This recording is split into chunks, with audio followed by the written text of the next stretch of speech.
as I'm sure you've just seen right there, I made a series of 3 consecutive mistakes, and those almost cost me my life. Luckily, I managed to pull it together and make it out with my life.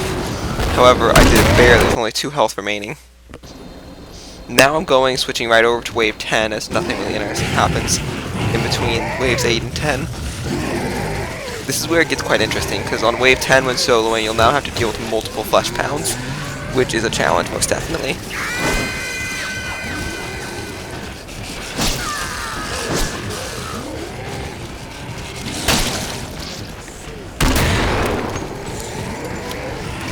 My main priority is to kite until I find the flesh pounds, then focusing on taking them out before going back to the smaller enemies. It's best to try and find one flesh pound and kill it before the other one shows up, but if they're there at the same time, you'll have to deal with them simultaneously, which won't be easy. And here you see I found them both.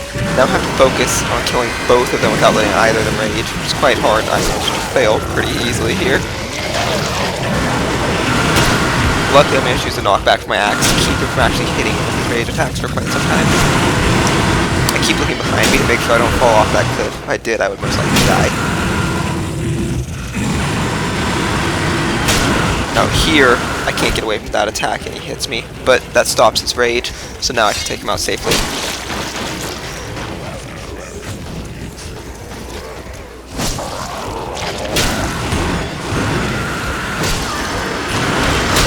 Right there, you notice I walked back into his attack when I tried to hit, causing damage to me. It was a pretty bad play, and you should make sure not to do that.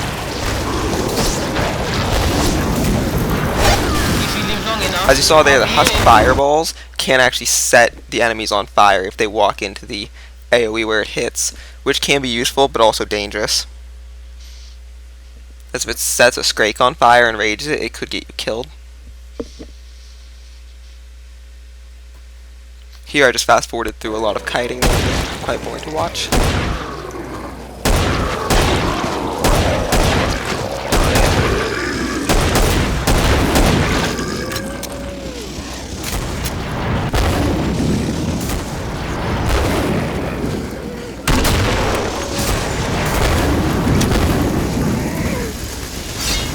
Now right there, I focused too much on things in front of me and didn't watch behind me. And once again, I got myself into a sticky situation because of it. If there had been a siren behind me also, I most likely would have died.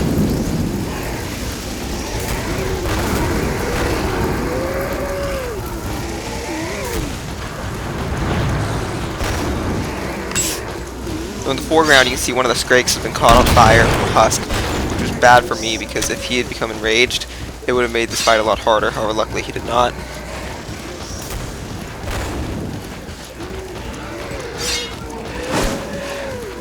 Try to always keep watch for stalkers in front of you. When invisible, they're hard to see, but not completely invisible. They have little white glowing patches. Always be making sure to watch for them.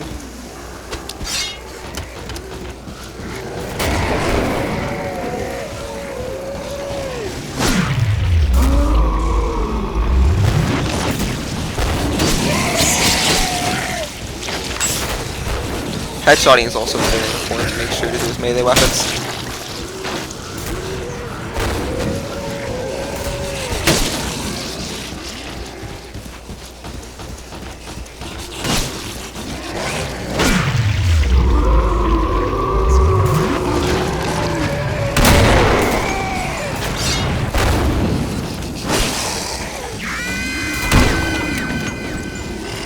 There you saw the siren scream area stop my projectile from going any farther and destroy it. You have to be very careful not to shoot explosive weapons in there or also waste your ammo.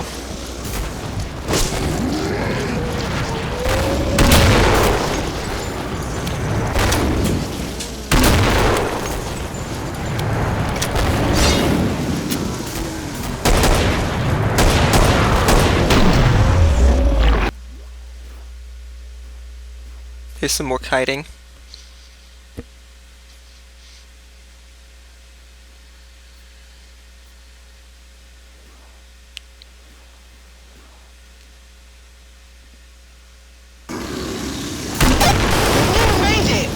Close to me.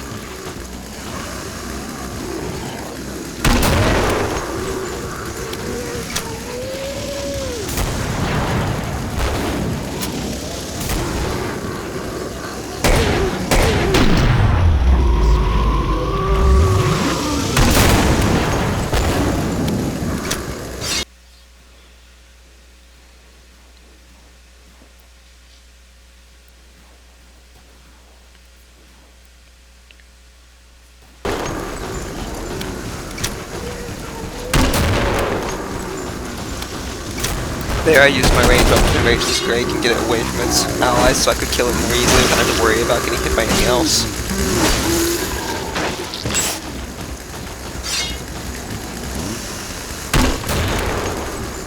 I'm attempting to do the same thing with the next Greg now.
I lured the remaining enemies into the forest and killed most of them in here.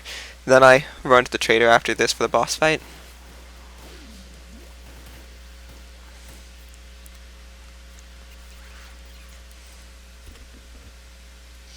Now, fighting the boss is a lot of fun. It's very hard. This is not an easy boss. I switch over to my Firebug for this, as it is level 6, and I do not believe I could have taken on this difficulty with a level 4 Berserker. For the Firebug, I just use dual flare revolvers and a flamethrower. You murdered my children! Now with this boss, when you take him down to half health, he'll go invisible and run away and then heal himself, summoning allies. Mainly, he only summons small enemies, however, you still have to make sure to kill them. Now here, I just waited watching that direction because I knew that's the direction he was coming from because where he spawned. I saw him shooting his minigun at me, so now I'm just watching that forest area. You have to be careful as he will shoot a rocket also, which can one-shot you if it hits you. And even it landing near you is very dangerous.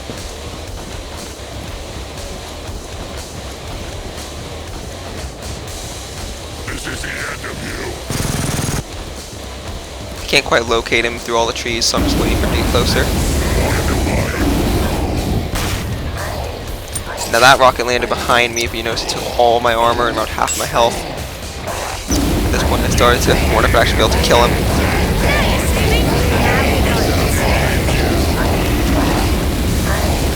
I hit that little trash can with my flamethrower, blocking my vision so I couldn't tell where he ran. Flamethrower is useful for fighting him because it sets him on fire, and even though he's invisible you can still see the fire on him, so you can still follow him. Now here I'm reloading every time I kill one of the enemies he summoned, so that if he does charge me I'll have full ammo.